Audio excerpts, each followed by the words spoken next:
Marketing is nothing more than conversations with people. It just has to be the right conversations with the right people at the right time. We all need blocks of time each day that are our time. So what is your most productive time of the day? For most people, it's the morning. Even if we think we're night owls, for years I was convinced I was a night owl, probably because all my years with Tony Robbins, it was, night turned into morning and turned into the next day. But we often think it's that, but oftentimes it's the morning. So think about what's the most productive time of day that you have. And if you can block out, ideally 5 days a week, 2 to 3 hours a day, or even 3 days a week, block out 3 hours, go for the 3x3. Imagine how much you can get done. It's Tim Ferriss's theory in the 4-hour work week is that each of us really only have 4 productive hours a day anyway. Reasons why, and so that you can, okay? If you have that done, you're gonna be ahead of 95% of every marketer on this planet. Every single piece of copy I ever write, I either say the reason why you want this is because, or the reason why you want Instant Customer right now is because you know that when this event is over with, you're not going to follow up with most of the people that you got business cards from.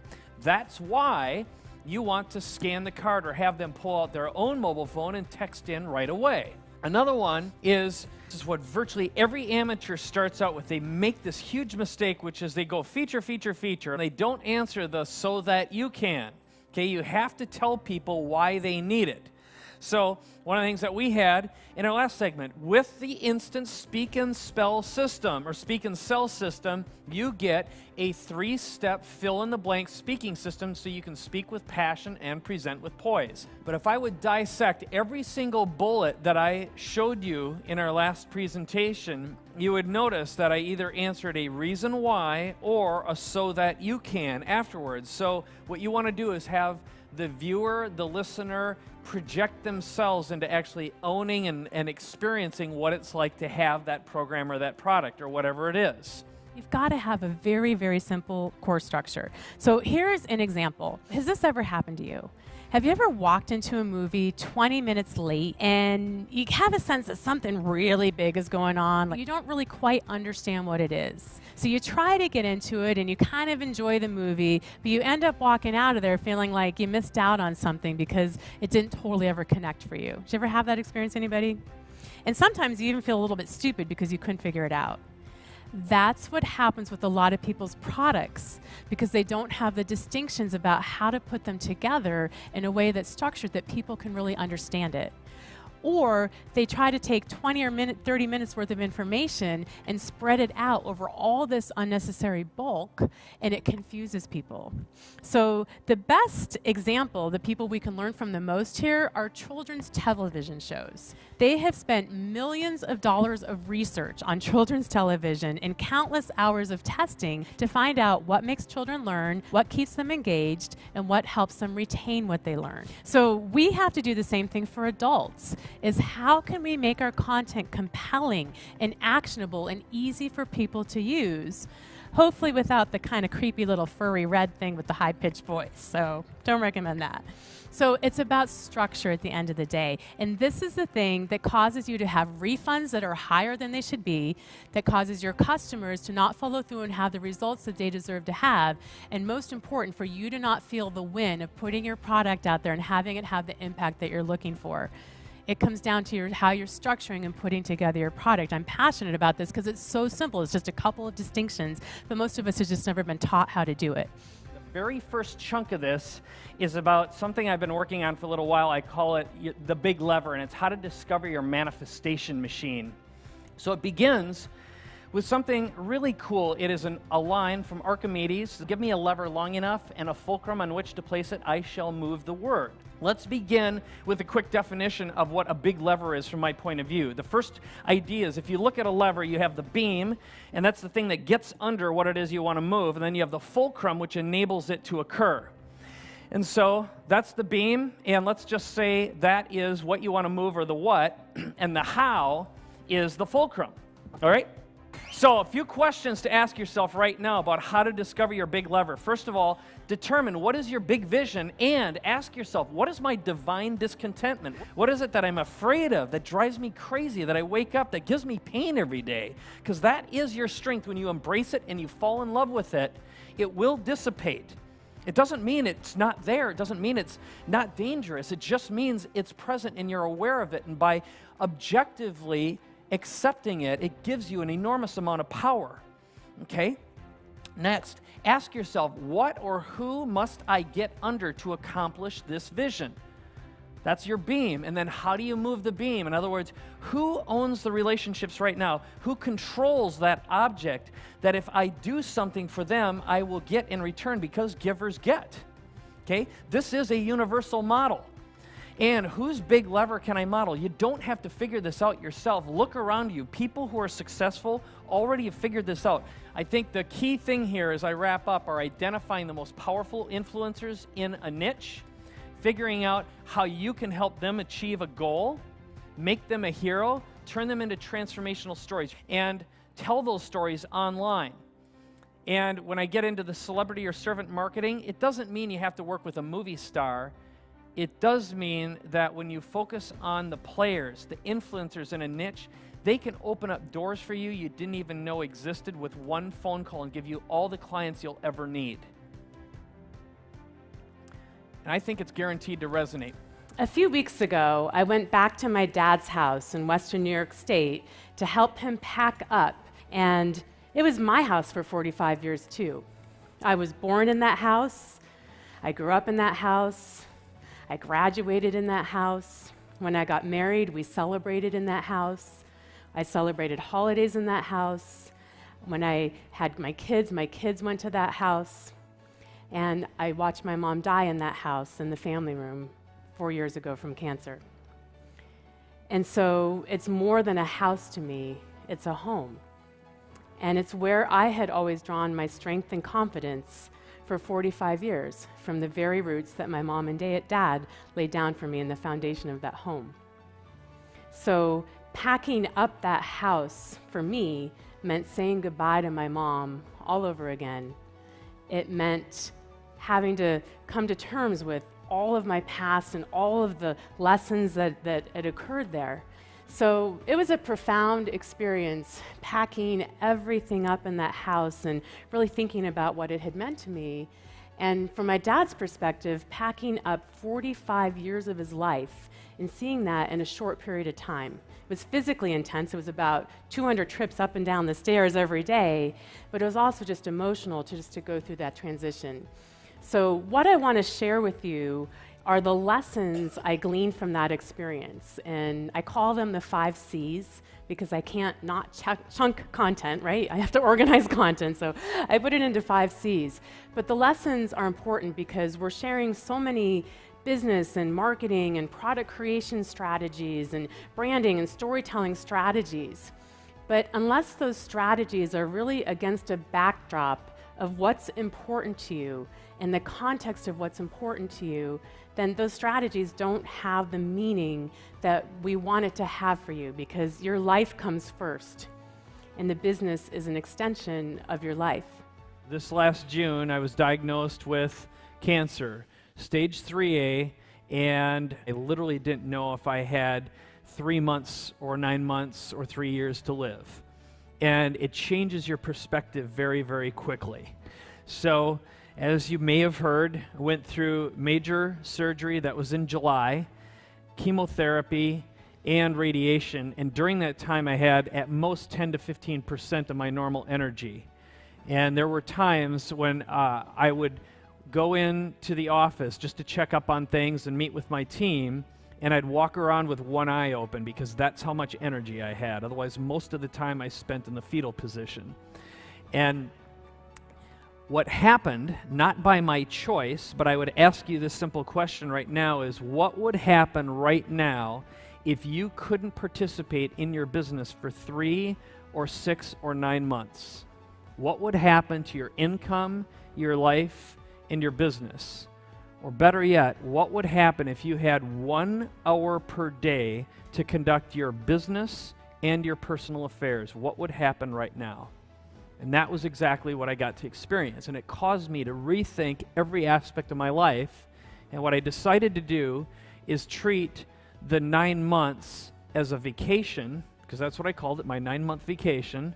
And I decided to reframe the disease. And I also thought about how can I turn this into a great story and tools and resources that I can share with people later on. And that's what kept me alive during that time, not to mention having a great support network, really kind people who were wishing me well and praying a lot. But during that time, with generally speaking an hour of functional skills a day, I managed to dictate a book into my iPhone, sent it off to be edited, and when we released that book, it became a bestseller. So that got written in about a month, and that was the Author Expert Marketing Machines book, which then turned into a multi-million-dollar franchise last year. So we managed to create a product and do a launch and launch 2 bestsellers this past year, and that was pretty much with almost no energy. So what I can tell you right now is anyone can do it, and when you're put into a frame where you reframe your disease or your challenge, you can do anything. I'm living proof. But what I can tell you is you can be extremely successful no matter what your condition or what your situation is. As the interviewee, there is one person you're having a conversation with, and that's her. That's it. You never look at the camera unless, first of all, unless you know what the hell you're doing, and it's time. So let's say we're having a conversation, so say something. So I'm talking to you about how handsome you look today. You're wearing my favorite color on you, which is blue, which is a great color on Mike. So what you want to do is when you're thinking about getting dressed. Okay. So great. So what I'd do in this case is if I were speaking to you, I'd be talking to you just like this. And you'll notice right now that I'm going to look at the camera and say, one of the tips that I have is I'll go to so-and-so and I'll meet with them and I'll work with a dressing consultant or whatever it is. If I need to make an impact to the audience, I'll speak then. But know that that is a person, it is you, and this is a subject. It feels weird. Okay? If once I break state and I start looking at this camera while you're talking to me and looking, it's just freaking weird. And I would also say that goes for the person doing the interview, because people always ask, what do I do while the person's answering the questions? Look at whoever you're interviewing. Well, you're in a conversation. What do you do when you're talking to somebody? You're looking at them. Right. So we want to remember that we're having a conversation all the time, a conversation with a friend. This is a really important lesson I learned recently from a guy who owns a very, very successful agency in Los Angeles. And his definition of brand is to ask yourself the question, what would a friend do? Okay? And that should drive. So the answer to most questions in a business environment, in an interview environment, is what would a friend say? What would a friend do? Right. And a friend sometimes says what needs to be said. Very true. Mm-hmm. Imagine what it would be like to have your business set up so that you're not wondering, well, what product or service should I create? And what's the next one? And how do all these things go together? It's about escalation. And you're not just escalating price, you're escalating value. So how do you escalate your products or services? You've got to have a product path. Introductory content. You go after your market just by giving them content, specific content that really makes sense to them, that's going to get them to engage and invest in the next step. Then you've got your primary content. Usually this is just like one core product that you're known for. And then you've got advanced content, which is where you start to customize things and do individual training where there's more one-on-one and personal relationships in that process. So just think about it, okay, I've got introductory stuff, it's free or low price content that's leading to this main product, that's leading to some more advanced back-end things that are usually more customized and usually more personal. So here's an example, a kumquat. It is such a good example because if you can build a business out of kumquats, which you can, I'm going to show you how in a minute, you can build a business out of anything. So if I'm looking at introductory content, here's some of the things I might do. I might do a little video about how to eat kumquats. Anybody here know how to eat a kumquat? Eat the whole thing. It's the only fruit you can eat, skin and all. And what you do is it's sweet on the outside and it's nice and tangy and tart on the inside. So the way you eat it is you roll it between your fingers to get the juices flowing. And once you do that, you pop the whole thing in your mouth and chew it, and it's just this burst of tangy sweetness. So who here wants to try a kumquat? So, all right, I'm going to throw a couple out. So, Mike loves it when I do this. So I might do a video on YouTube that's how to eat a kumquat. I might do an ebook on recipes. I might do an ebook on just the healing properties. I might do drinks, cocktail drinks you can make with them, because you can make kumquat martinis. And I would just put out these little pieces of content, a little video, a little ebook. You do that to set up your introductory content. Does that make sense? Then you're going to drive all this content where? You're going to drive it to your list where you're going to make your primary content offering. So I have here a box of kumquat coolness, and it's 6 ways to grow, eat, and enjoy kumquats for your lifetime. I open this up, and inside my little kumquat, so now I'm in the primary offering, right? It's all part of the product plan. There's a plan behind this. Got a little welcome letter that tells them how to get the most out of this program. And I've got 6 DVDs. I've got a couple manuals in here. I've got a complete recipe guide. I've got the manual that goes with the videos, 6 ways to enjoy your kumquats. I've got a bonus for the kumquat serving tips. And I even threw in some kumquat jerky. Again, who knew they made kumquat jerky, right? Kind of scared to try it. So you've used all these little content gems to get people into the system to buy your main product. Then at the main product, in your main product, you're going to include 2 free tickets to a live event. So we've got the Kumquat Lovers Festival of Fun taking place in Naples, Florida. But you're going to drive people to the event. And then what are you going to do at the event? I'm going to see how well you guys are trained. What are they going to do at the event? You guys tell me. What are you going to do? No, you're not going to sell them more stuff and upsell. You crazy people, have you not been through anything I've been teaching you? You are going to over-deliver on value. You're going to take care of them and make sure they have the time of their lives and get a ton of value. And then at the end, if they want more from you, which they often do when they get in front of you and they're passionate, they're often going to want to take the next step. From there, then you're going to make an offer to go further and deeper with them, and maybe, have them join your kumquat growers group or join a kumquat mastermind of, some of the growers who are working together. Now, by the way, a couple of things you should know about this. So that's how you kind of escalate your product plan. We had hundreds of people who were now able to, where they hadn't been able to find a solution before, live their legacy and build their dream. And for Mike and I, that's it. That's everything. We're passionate about any tools and resources we can give people that can make that happen. Just thank you so much for giving your hearts while Thank you're you. here. So, thank you. So a big hoorah to you. Thank you. 1, 2, 3. Hoorah! All right, thank you.